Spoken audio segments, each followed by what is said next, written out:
Distinguished ladies and gentlemen, good afternoon. I deem it a great honor to have been asked to introduce Mrs. Madden, and certainly one that I would only have yielded were he available to the late Honorable Dr. Carlton Alexander. Mrs. Madden knows why I say this. The name Frances Madden is legendary within social work circles in Jamaica.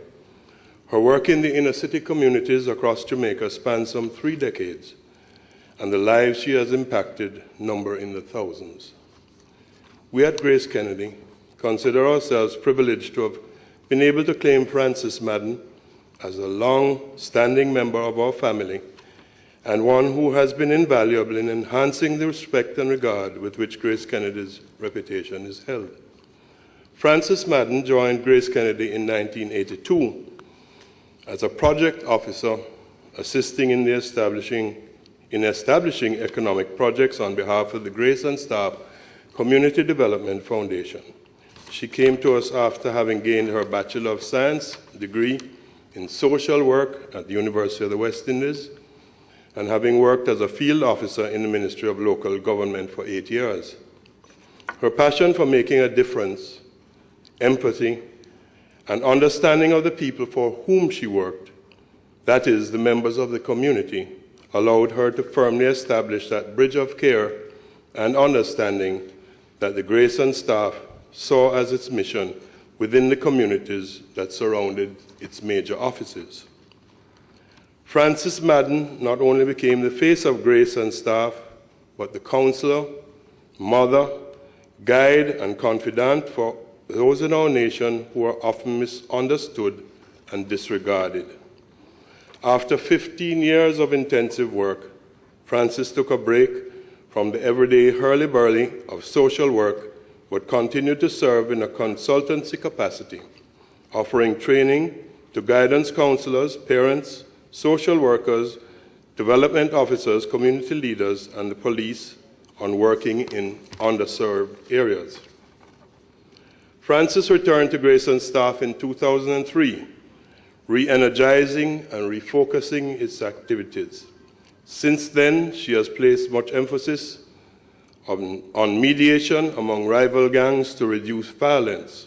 In carrying out this enormous and emotionally demanding program, Frances has always relied on the unfailing support of her husband, David Madden, one of Jamaica's master trumpeters, whose music you heard while you were waiting. Grace Kennedy has been proud to share Frances with the wider Jamaican community and, indeed, the world.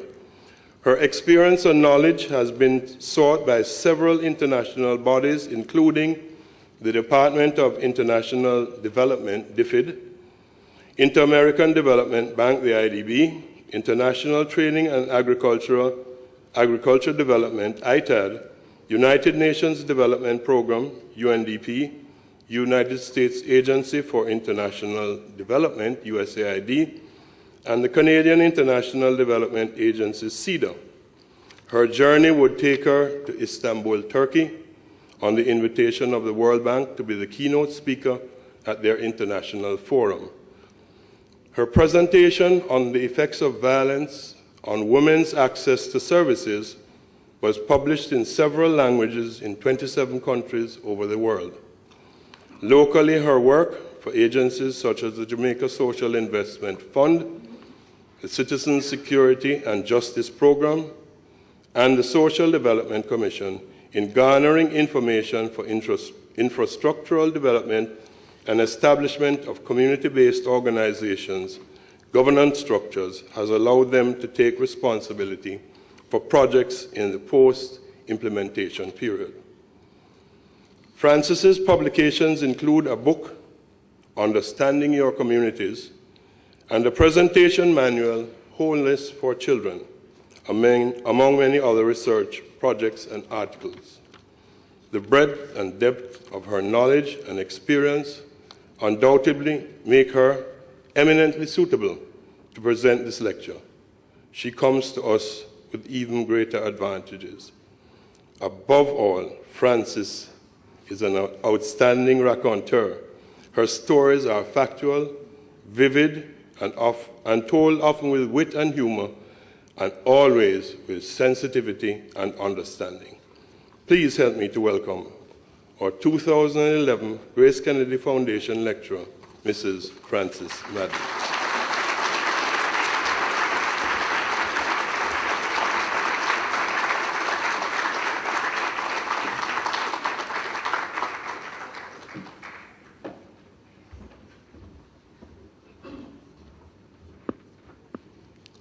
You know, there's a lot of things I have to do before I start. And after all that experience that Mr. Moss spoke about, you should know which one is the first as we put it on. And then I need to get some water over here.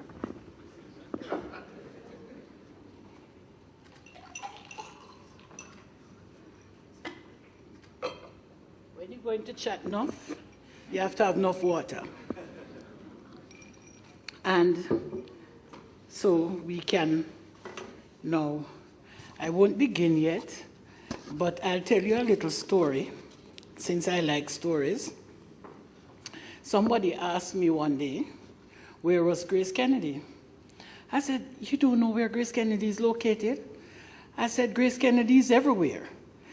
One, they are between the devil and the deep blue sea. And the second one is between the rock and a hard place. So wherever you go, and that look like the place, that is where Grace Kennedy is. And true to saying, Grace Kennedy is at Harbour Street, and you know the deep blue sea is in front of us. And we have Junkertown right to the side. Those persons from downtown know Junkertown. And we have the lane. So, you know, we have all the troubles that we can afford. So this afternoon, I'm going to be speaking a lot about inner cities, some of the issues confronting inner city persons with a view that people will understand the dynamics, and at the same time will think twice sometimes when we ask for help in inner city, because we have a tendency to brush it aside, but we do need help. In Jamaica, the operations of Grace Kennedy is located on the periphery of several inner city communities. These communities are characterized by high levels of violence, lack of economic options for residents, and a sense of powerlessness among community members. This presentation is reflective of the experiences of the Grace and Staff Foundation from 1979 to the present. It will highlight issues surrounding historical overview of community conditions, sociocultural and socioeconomic, as well as provide an insight into the local dynamics and changes associated with community members and their attitude to self-development. These details will be interspersed with responses from the Grace and Staff Community Foundation to the historical and contemporary community challenges. Within the Caribbean, informality, networking, and hustling have been cemented as part and parcel of the culture of subsistence for the marginalized. The informality and subsistence approach to living has become the backbone of the survival strategies of the urban poor, particularly in Jamaica. Economic vulnerability, particularly during the 1980s and 90s, was significant as a result of the economic transformation taking place at the time. This process had a severely negative impact on the urban poor, where livelihood and survival depended in large part on the structure and agency of opportunities that were made available to them. The almost relentless spate of hardships experienced by the already marginalized poor fostered increases in illicit activities, prostitution, extortion, trading in narcotics, petty thievery and robbery, as well as money laundering and the propensity to participate in criminal activities.